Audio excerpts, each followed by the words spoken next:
Hello, everyone, and welcome back to the Dr. Nasir Shaikh Show. I'm your host, Dr. Nasir, and what's on tap for today? What's our continuing series of our reaction video of the debate between Douglas Murray, the conservative author from the UK, and Flavia Kleiner, the leftist socialist Marxist from Switzerland, on the topic of immigration.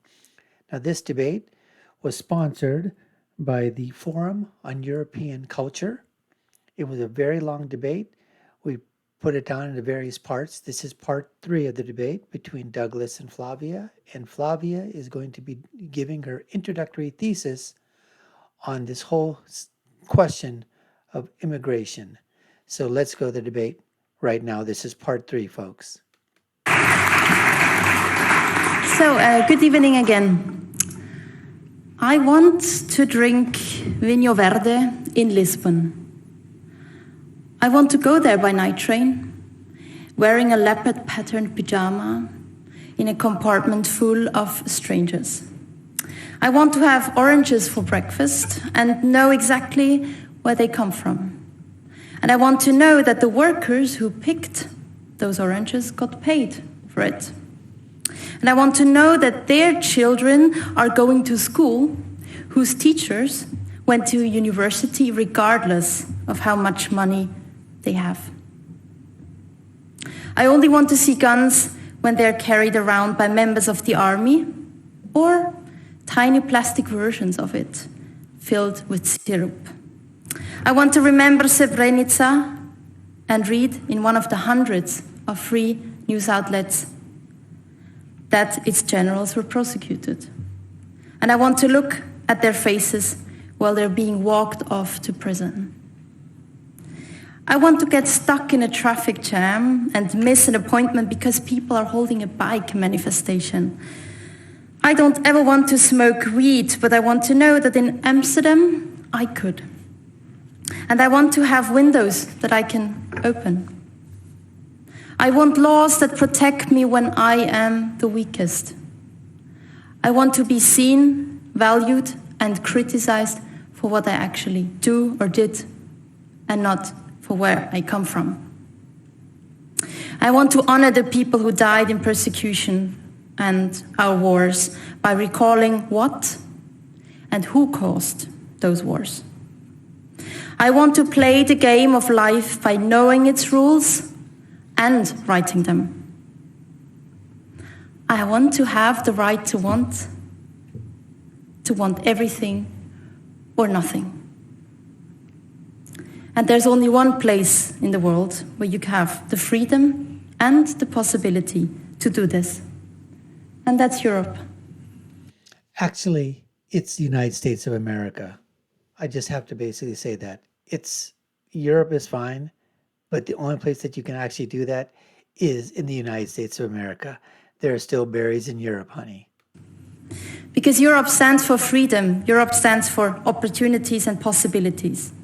But it also stands for dignity, decency, and respect. Dignity of every individual, decency of how we treat individuals, and respect for all the rights of the individuals. These innovations, these values are not superficial attitudes. No, they are the result of having met their opposites. It's the result of having gone through 2 world wars. It's an understanding that was gained through blood, toil, tears, and sweat. Europe learned the hard way, not once, but twice. Only fools and Douglas Murray would give up these lessons learned. She went and attacked Douglas Murray right away. She calls only fools and Douglas Murray and puts them in there together. So I'll be really interested in how Douglas, answers this when he gives his initial, thesis, an opening statement or whatever. But I think attacking immediately and using ad hominem attacks right immediately, especially that, I think is really, really in poor taste and really bad in terms of a debate. But let's continue. Europe stands for each and every one of us because it has to. It's not a private effort based on kindness or generosity. Our individual rights are not at the mercy of a tender-hearted elite. Our individual rights are respected among our states, so we can move around freely on this continent. They're not exposed to the whims of authoritarian leaders, not exposed to the moods of whoever managed to get the grip of power.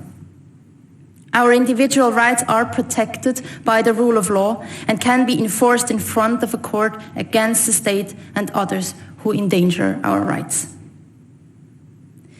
It's liberal institutions that guarantee our life in a free society, and the reliability of these institutions makes sure we can all count on the rule of law. I have to disagree here a little bit. It's not because of liberals, folks. That's not the reason why liberals want to expand and to manipulate those rules of laws and to basically give more credence, not to the victims, but to the people who perpetrate those crimes. We know what they talk about. They're always on the side of the criminals. They're always looking in terms of why people are doing things. And the reason why people are doing things, there must be a reason. And we need to help them. And to hell with the victims. Nobody cares about that. And that's exactly what liberals do. So what she's doing here, she's this bucket list of just stuff that she's just, verbal diarrhea that's coming. I want oranges. I want to make sure that, they were picked by somebody and he got paid properly, and then that his children don't have to be picking the same oranges or same crop or whatever, but they're going to be taught by teachers who had the ability to go to school, and they go to school. And I want to be able to travel in a night train with pajamas with people I don't even know. I mean, I don't even know what this has to do with freaking immigration, folks. But this is what happens. It's all about feelings and all about wants and needs and desires. And the heck with what happens if those things are actually met. And they just totally are absolutely, something that would be devastating for society in whole. And it's this confidence that lets us pursue our dreams and seize our opportunities. Nobody follows his or her dream in a state of fear. Nobody meets her or his potential in state of chaos. At the beginning of my speech, and I'm well aware, I told you about what I want from life, about my dreams. Some things might have echoed with your own dreams and others might not. Maybe what you want is very different from what I want for my life. Maybe you would rather not take a night train to Lisbon. Maybe you would rather strengthen the bonds with people and places close to you. Well, you know what? The good news is the freedom and possibility of Europe won't hinder you to do so. Quite on the contrary, you are free to choose how you want to live, how you want to speak, what you want to think. And that's the beauty of a liberal... That's not true, because look what's happening right now. The freedom to speak. There are laws now in England where if you say something, you misgender, you decide to protest, you're thrown in jail, the police are after you. If you like I said, you mispronounce someone's name, you misgender them, all these things are happening. So what she's talking about is absolutely not true, because what happens is when these liberals, leftists, and these socialists, these Marxists get a little bit of power, get their tentacles into government, into bureaucracies, they cause a tremendous amount of problems for everybody else, because they're not talking, they're doing with feeling, not with facts. Society, you can choose to be non-liberal. But that does not go the other way around. Our institutions protect us from a state of arbitrariness. Let's remember for a second what stood at the beginning of the European idea. A continent in shatters, millions of widows and orphans, a destroyed infrastructure, no food, no heating, no karaoke, yoga, raves on solar-paneled houseboats. Let us try to envision this. It was Jean Monnet, Robert Schumann, and Konrad Adenauer seated at a heavy wooden table, gazing outside through the window onto a demolished continent, consisting of either victims, perpetrators, or bystanders. how to rebuild confidence, how to rebuild even the slightest hint of faith, let alone vision and hope.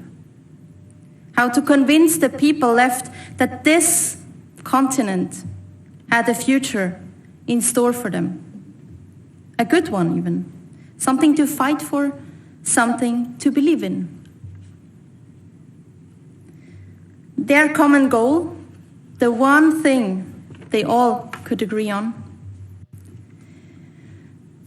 the outcome of whether they were going to build had to be never again a war on European soil. And this was the birth of our European institutions. These institutions should make it impossible for a future dictator, power structures or movements to call into question the individual rights of an European citizen, the right to live in decency.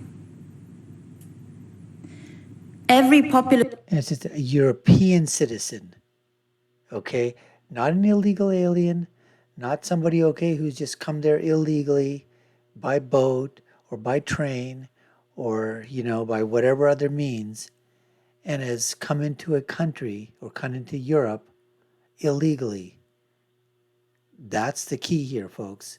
I would strongly, in terms of that, that's one place where I would really pick up on her and basically say, absolutely, when you talked about, you know, European citizen, that's the key.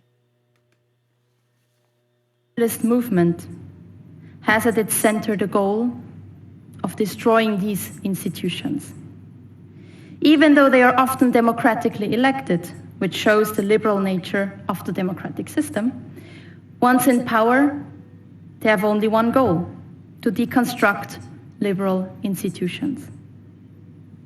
Right-wing populists like Douglas Murray attack these institutions because they want arbitrariness, they want chaos, they want the rule of law not to be the strongest but to be the fittest who survives. Because they are part of that small elite, the privileged few. As soon as they get the power, they expose their fundamental illiberal views. They function like a Trojan horse or an evil uncle who arrives with a bouquet of flowers and leaves with the only ways you've had. The Bali is asking us tonight, who gets Europe? I want to remind us tonight that serious Democrats already got Europe. They've built it with their own hands. Their passion and love for European citizens and their continent over 75 years ago, and for good reasons. I want to tell us, let us not be intimidated by right-wing populists. Let them explain why they want to attack institutions and values that brought decades of peace, freedom, and prosperity to Europe. Okay, may I remind Flavia here that it wasn't it was a leftist, it was a socialist, it was a Marxist, it was a Democratic Socialist Party, right, in Germany. That was the one, okay, that decided to take the institutions apart. It was the dictatorship, the socialists, the fascists in Italy and Mussolini that decided to what? Destroy democracy and institute fascism and dictatorship in Italy. The same thing happened in Japan. The same thing happened in other countries around the world where, look at what was happening. It was the liberals, it was the leftists, it was the socialists, it was the Democrats that took hold of institutions and completely gutted them and completely stripped ordinary average citizens of power and put it in the hands of a few or the one. I mean, I don't know what the hell Flavia is thinking about here, but she certainly has no idea about European history or what happened during World War I and World War II. The rise of Nazism, the rise of fascism, all of these things coming from the left. Anyways, folks, we appreciate you taking the time to watch. You've been watching the Dr. Nasir Shaikh Show. I've been your host. My name is Dr. Nasir. If you haven't done so already, subscribe to our channel, hit that notification bell, like, share, and follow us. Let us know what you think. This was part 3 of the debate between Flavia Kleiner and Douglas Murray. There's about another 8 or 9 parts to this debate that was being done by the Forum on European Culture. We hope you watch all of them, and I'll leave you with my final thought, which is, when you're right, you're right, and when you're left, you're wrong. We'll see you again next time, folks. Take care and stay safe.